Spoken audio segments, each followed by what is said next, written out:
Siempre se me ha hecho un poco complicado entender a las personas, y como alguien que es extremadamente empático, es algo difícil. Suena como una contradicción lo que acabo de decir, pero a lo que me refiero es que no me cuesta mucho comprender los sentimientos de una persona, pero sí me cuesta demasiado entender las acciones y maneras de actuar de dichas personas. Sí puedo entender perfectamente cómo se siente alguien después de terminar una relación, pero no logro comprender por qué es tan difícil entender que si una relación falla, lo más probable es que hayas estado haciendo algo mal. Algo así me ocurre cuando veo personas en Facebook o Instagram comentando huevadas sobre política.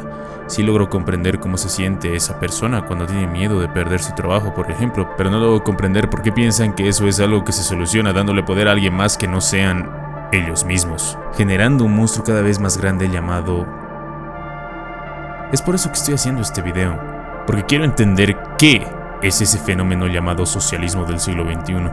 Y no me refiero a la doctrina política como tal, sino al espíritu, si se puede llamar así, que caracteriza ese estilo de persona. Y tal vez así pueda averiguar por qué es que...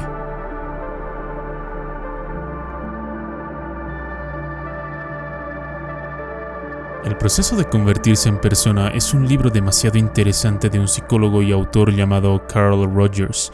En este libro, Carl describe a detalle el proceso en el cual una persona comienza a convertirse en un individuo maduro, a través de entender que el destino de cada uno depende nada más y nada menos que de cada uno. Me llamaba mucho la atención las palabras de este señor Carl Rogers, porque antes de comenzar a hablar de la materia psicológica, él habla de unos cuantos consejos que le da a los lectores, que para mí, antes que consejos, se sintieron más como pensamientos. Y uno de esos pensamientos que realmente me había movido un poco el suelo es uno que decía: usualmente seguir mi instinto antes que lo que otras personas me dicen me llevaba a tener éxito a largo plazo, antes que corto plazo. Este pensamiento, después de leerlo y analizarlo, hizo un impacto interesante, por poco decir, en mí. El libro básicamente va de entender que el desarrollo personal, el desarrollo genuino dentro de uno mismo, va de aceptar que uno tiene problemas, que esos problemas, si bien pueden ser causados por factores externos, dependen de ti.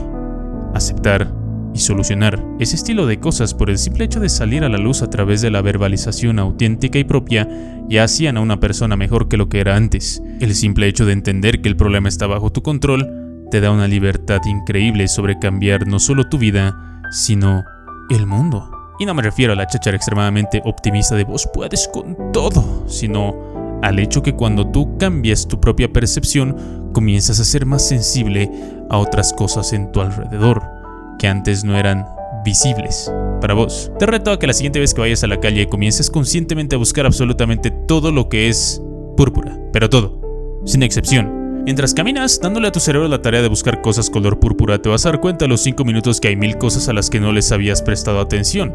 Y eso es porque cuando tú cambias tu percepción personal y te pones objetivos genuinos, reales, tu percepción del mundo cambia.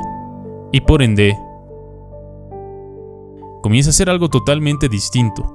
Y esto es lo mismo cuando se trata de cambiar tu percepción interior a través de aceptar tus errores y problemas internos. El problema con esto es que este proceso de aceptación de las fallas internas, de la incapacidad de resolver estos problemas y seguir adelante con nuestras vidas, es algo extremadamente complicado, debido a muchos factores. Primero, para aceptar que tienes estos problemas, tienes que aceptar que tienes que cambiar. Y para aceptar que necesitas un cambio, tienes que aceptar que estabas equivocado. Y eso es algo extremadamente doloroso. Segundo, el hecho de aceptar que el cambio está solo dentro tuyo y de nadie más es algo que implica un trabajo constante para salir del hoyo en el que estás y obviamente cuesta esfuerzo para salir adelante. Y tercero, no es evidente exactamente cómo es que deberías cambiar. No es como que alguien te pueda decir qué es lo que tienes que hacer o por dónde tienes que ir.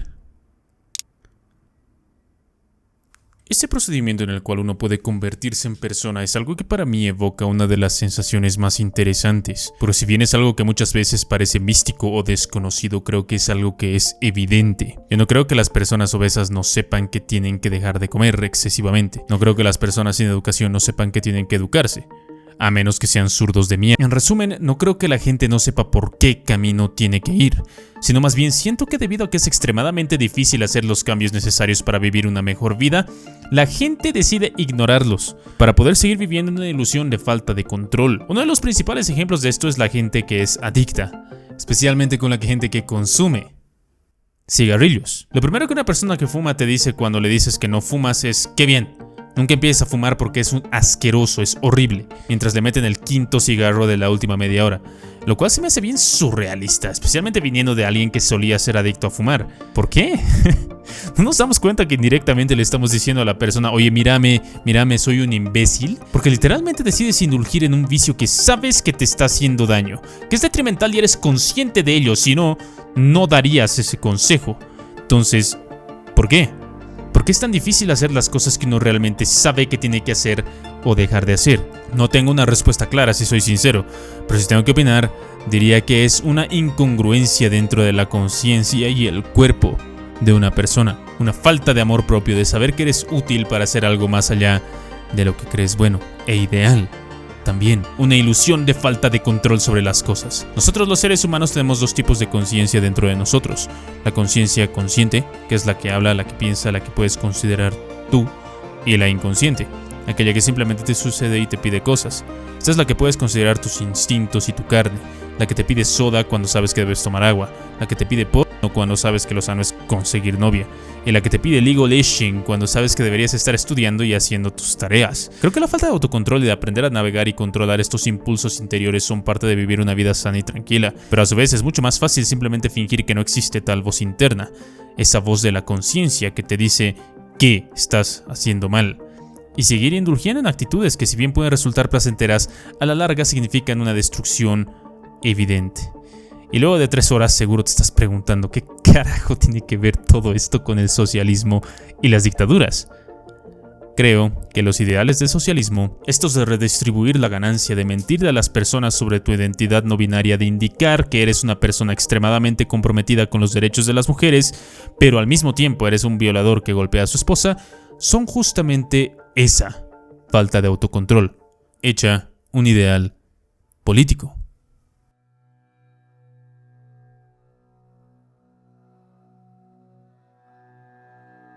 Una tarde, una de esas tardes en las cuales ya no tenía nada que hacer en el trabajo, estaba scrolleando por Facebook cuando de la nada me encontré con una noticia. Habían juzgado a un ingeniero de sistemas boliviano por haber desenmascarado el fraude que había hecho Evo Morales allá por el 2019. Y uno de los comentarios que me había dejado un poco estúpido era uno que decía lo siguiente: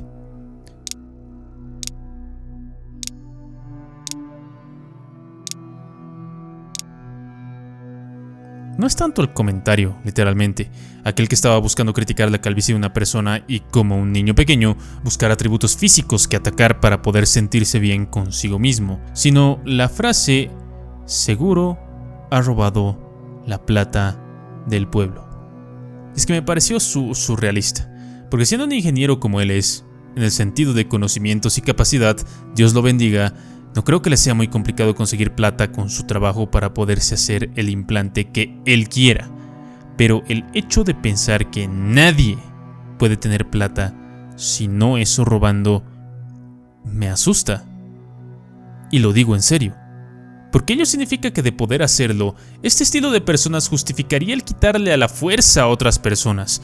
Y no solo eso, sino otro estilo de actitudes poco morales también quedarían justificadas bajo esa lógica. Considerando esto, no es muy difícil imaginarse qué tipo de personas son las que están detrás de estos partidos políticos de hoy en día, y entender por qué es que este estilo de partidos políticos llaman la atención. Ideas como la redistribución de la riqueza, la inserción arbitraria de minorías discriminadas y la búsqueda constante de que todos seamos iguales en absolutamente todo son ideas que solo tendrían sentido para las personas que había explicado un poco antes. Personas que saben que tienen que cambiar sus maneras de vivir para vivir mejor.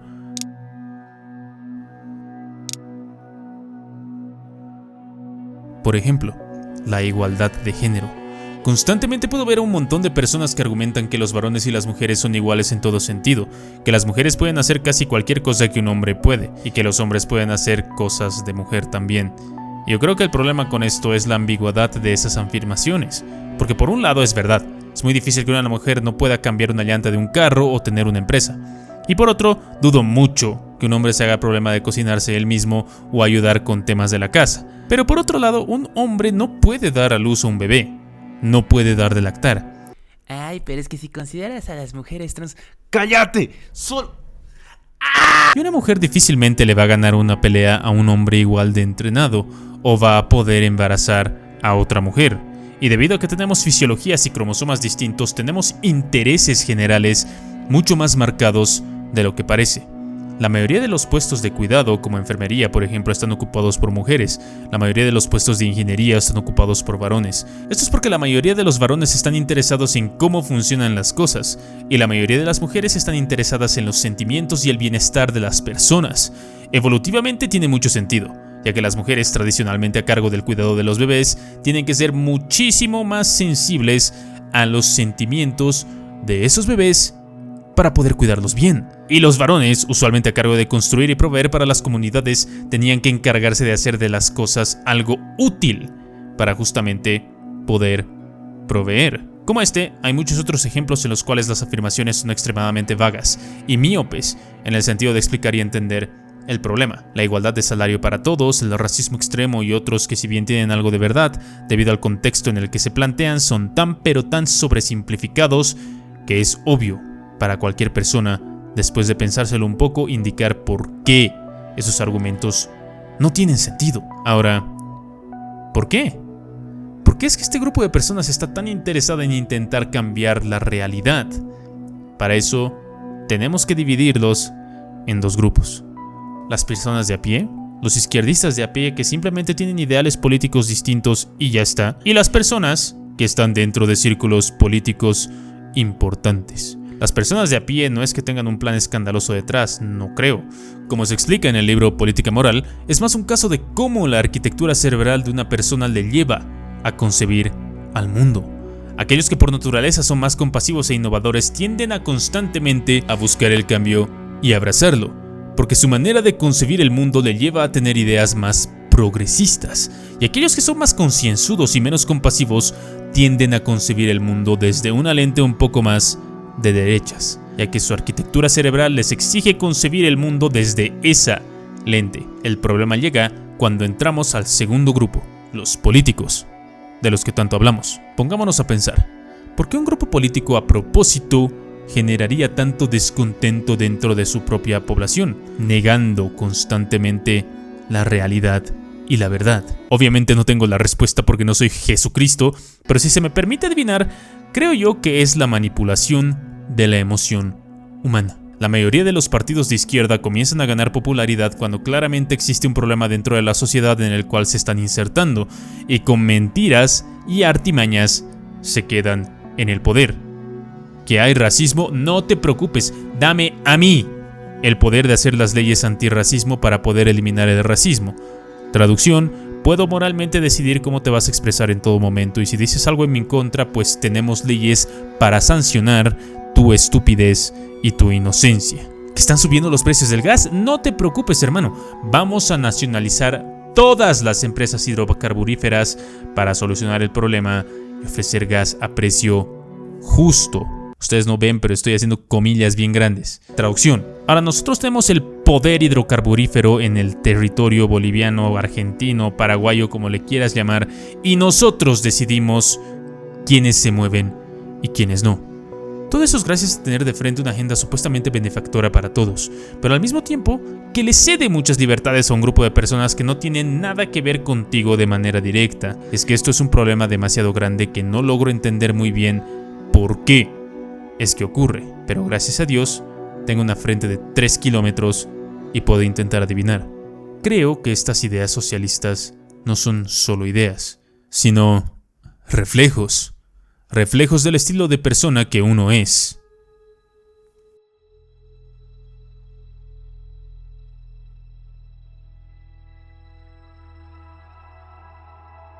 Así eran.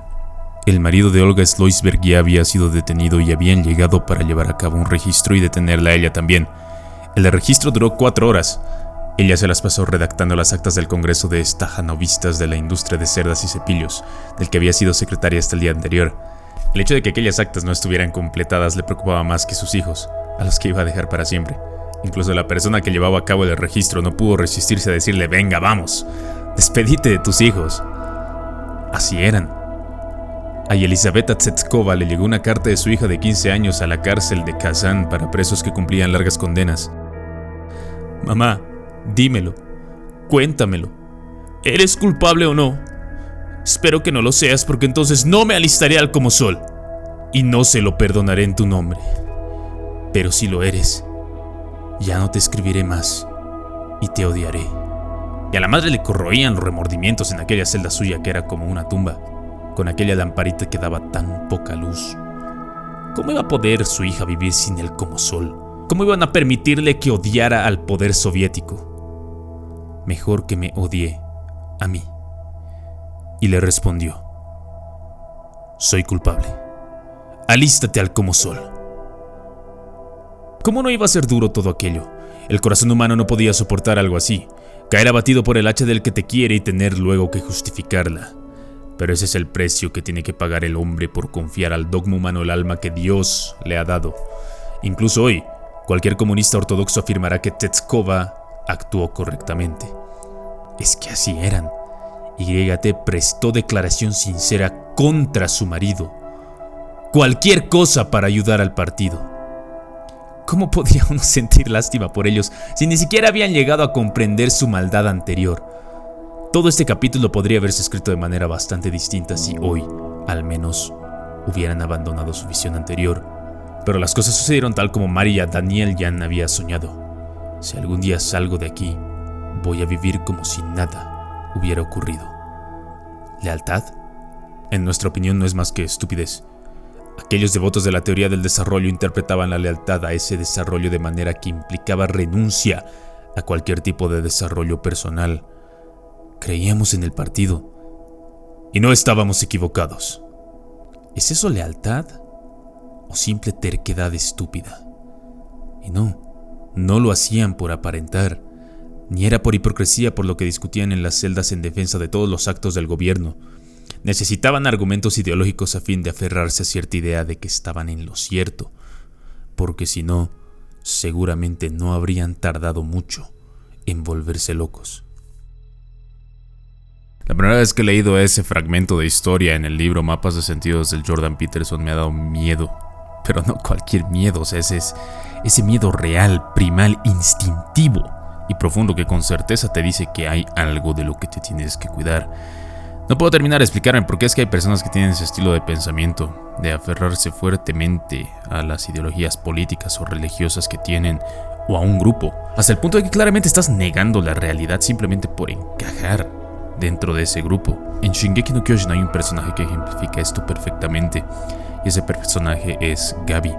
Gabi es una chica que es ese estilo de personas, que se hace devota a una idea que claramente le perjudica, que niega la realidad de su sufrimiento y tortura explicándolo con mentiras que le ha contado el régimen dictatorial sobre el que ella vive. Y cuando se le muestra que en realidad toda esa historia que ella tenía en su cabeza era mentira, se resiste a admitir que estaba equivocada, porque justamente como los señores que hemos escuchado en esa historia, eso implicaría admitir que estaba equivocada y que en realidad es una mala persona. Gabi tiene el derecho y la dicha de poder decirle al mundo que se había equivocado y redime sus errores haciendo lo que es lo correcto, mientras que una buena cantidad de personas, como hemos leído en esa historia, no. Yo creo que el principal problema de estas ideologías políticas de izquierda no es tanto el mensaje que intentan mandar, que eso está bonito e interesante, todos tenemos que tener lo mismo para que podamos vivir en comunidad, sino las implicaciones de dichos ideales. Para poder conseguir algo tan utópico como la igualdad de género, por ejemplo, la igualdad de salario o la abolición total de todo tipo de prejuicio, tenemos no solo que negar la realidad humana, sino que tenemos que negarnos a nosotros mismos, porque somos diferentes por naturaleza. Queremos cosas distintas por naturaleza, y si quisiéramos que todos sean iguales y hagan exactamente lo mismo, el nivel de tiranía que tendría que existir para eso da mucho miedo. Es bien irónico ver a las mismas personas que exigen libertad con una mano exigir censura con la otra, o a las personas que piden tolerancia con los grupos minoritarios pedir destrucción de la iglesia y cero tolerancia con grupos fascistas. O sea, no se dan cuenta que lo bello de los seres humanos es la capacidad de ver el mundo de maneras distintas, que si bien el colectivo es importante, como ellos dicen, el colectivo se nutre de individuos, de personas lo suficientemente fuertes para poder vivir de manera genuina a ellos mismos. El problema es la falta de congruencia dentro de uno mismo. Creo que la razón por la cual subconscientemente exigen una dictadura no es porque no sepan, sino porque de cierta manera todos somos esclavos de algo. Somos esclavos de cómo percibimos el mundo, de nuestros pensamientos y nuestros instintos. Y tú decides de qué vas a ser esclavo.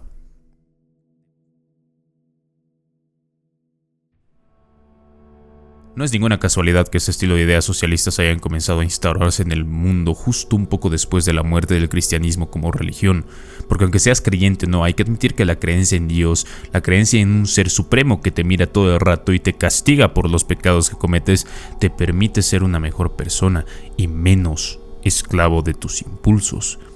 El punto al que quería llegar no es que las personas que son socialistas sean malas, o que sean cochinos que no escuchan a su conciencia y son precias de sus instintos constantemente. Aunque una buena cantidad de veces sea así, no creo que sea la principal razón.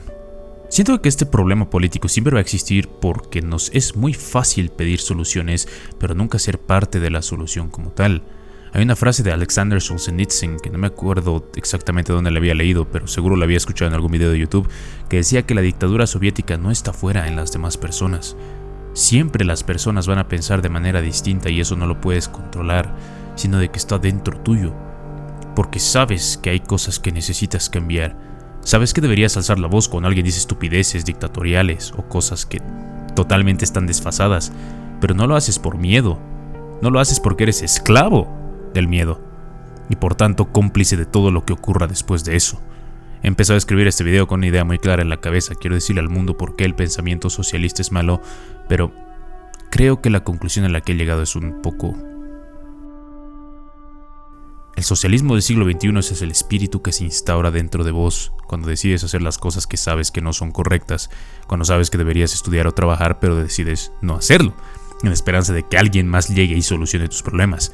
Es una falta de amor propio al pedirle a alguien más que se haga cargo de lo que tú deberías hacerte responsable. Cuando sabes que no deberías estar haciendo OnlyFans y vendiendo tu dignidad por $5 al mes, tal vez incluso menos, pero aún así lo haces. Y cuando no puedes conseguir pareja a causa de eso, cuando te das cuenta de que toda tu dignidad se ha ido al suelo, decides quejarte con los hombres, como si no fuera una causa directa de tus acciones la desgracia que estás viviendo. Buscas moralmente llenar ese vacío dentro tuyo que vos mismo has creado con mentiras, con ridiculeces, con todos los hombres son malos o todas las mujeres mienten o voy a borrar WhatsApp porque es del imperio yanqui. O sea, no es que la gente como Maduro sean totalmente estúpidos, sino no estarían haciendo una dictadura durante tanto tiempo. Es que todos esos negocios de corrupción, todas las personas asesinadas, toda la censura, todo el daño que se ha hecho es una consecuencia natural directa de un grupo de personas que se han dado en carne y espíritu a esa incapacidad y temor a desarrollarse como personas y crecer y conseguir las cosas a través de sus propios méritos.